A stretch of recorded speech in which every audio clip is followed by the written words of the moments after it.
the apparently anointed inheritor somewhere down the road to Freddie Roach's training operation. Yeah, he's done a great job. Hi, I'm Donnie Ahas Nietis, 4 Division World Champion. Please subscribe, Suntok Pilipinas. Isang nakaka-proud na moment ang makita ang dalawang tinitingalang popular na atleta sa buong mundo sa iisang event o sa isang TV screen.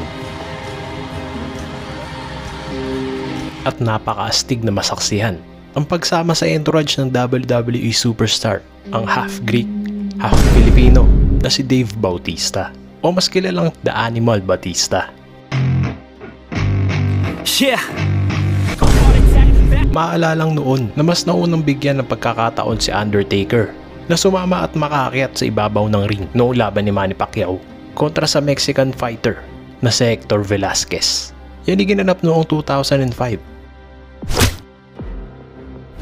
Kaya naman matapos malaman ni Batista ay nagplano ito na makasama sa entourage sa laban ng ating pambansang kamao Manny Pacquiao. At matapos ang ilang taon, natupad rin ang kahilingan ni Dave Bautista na makasama kay Manny Pacquiao sa kanyang laban. At ito ang Manny Pacquiao vs Ricky the Hitman Hatton. Ayon kay Bautista, isa rin siyang fan ng British boxing champion na si Ricky Hatton. Ngunit sabi niya, mapapas lang lamang ni Manny Pacquiao si Ricky the Hitman Hatton. Ilang taon din ang inantay ni Dave Bautista na mabigyan ng opportunity na mapasama sa entrada ng ating pambansang kamao. Napakalaking pagkakataon na mapasama sa paglakad patungo ng ring sa isang napakalaking laban noon sa MGM Grand Arena. At dagdag pa ni Dave Bautista, isa itong dream come true na maimbitahan ni Manny Pacquiao. Kaya ganun na lamang kasaya ang WWE Superstar na si Bautista. Inakala ni Bautista noon na siya ang hahawak ng bandera ng Pilipinas o tagahawak ng mga titulo ni Manny Pacquiao. Ngunit nasabihan nito na lalakad at sasama lamang siya sa entourage. Pero wala namang problema kay Dave Bautista at okay na okay siya na makasama lang ni Pacman.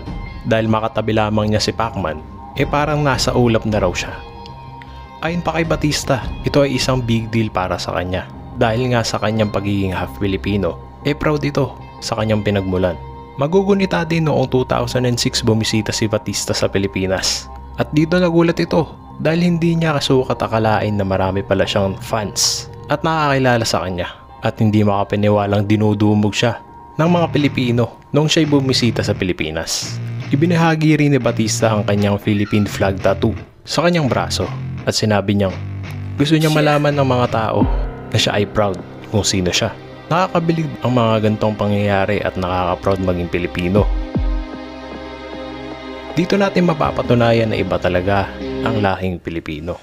Kaya naman para sa nalalapit na Independence Day, ating gunatain ang isa sa mga naging laban ng ating pambansang kamao dito sa ating bayan. Mabuhay Pilipinas! Kaya samahan niyo akong sariwain ang naging laban ni Pacman dito sa Rizal Memorial College sa Davao City. Wins, 2 losses with 26 knockouts. The former WBC flyweight champion and the defending International Boxing Federation Junior Featherweight Champion of the World, our very own Manny Pacquiao. Sa unang round, ramdam na ng mga tao ang intensity at ang aura ng The Destroyer Manny Pacquiao.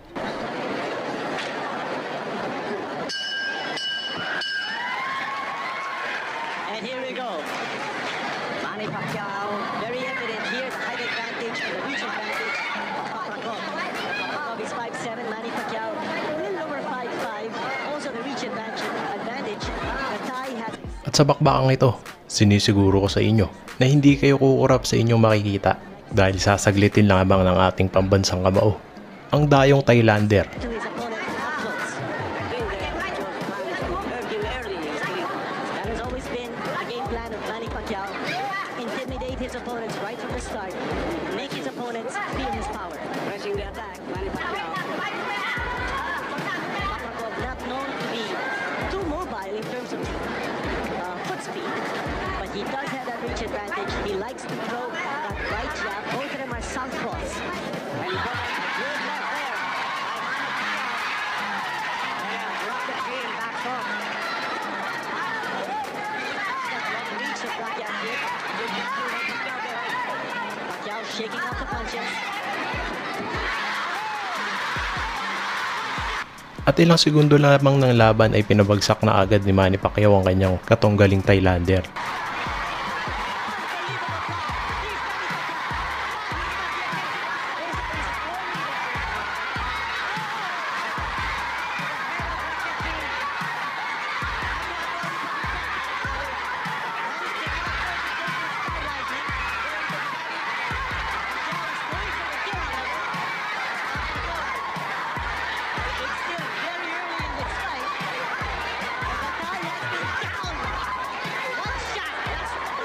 It was a devastating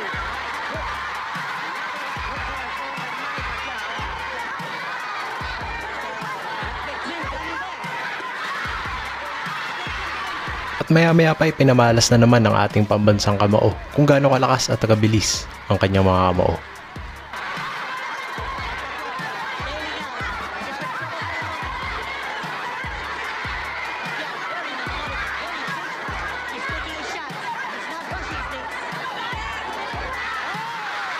Bagsak na naman ang Thailander.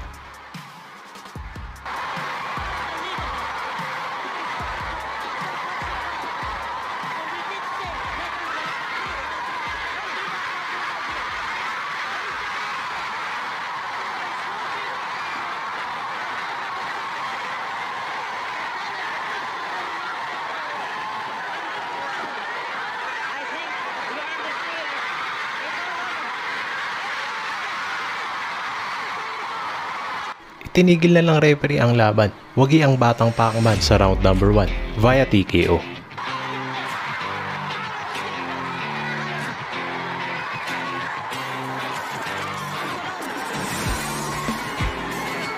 Dito ipini-experience si Manny Pacquiao sa mga kapwa Pilipino kung gaano ka-exciting manood ng kanyang laban.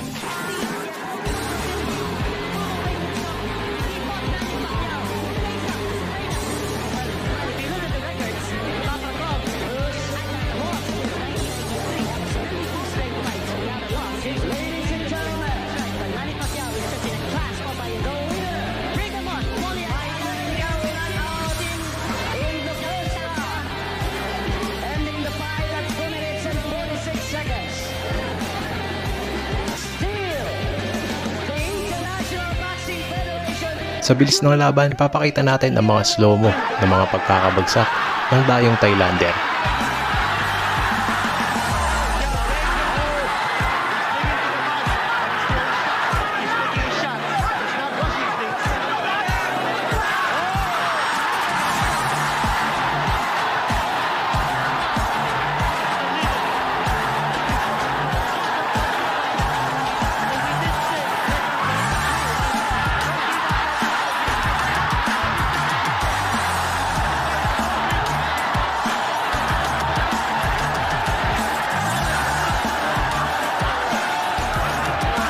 Sa slow-mo ito, dito natin makikita ang hugupit ng kanang street ng The Destroyer Manny Pacquiao.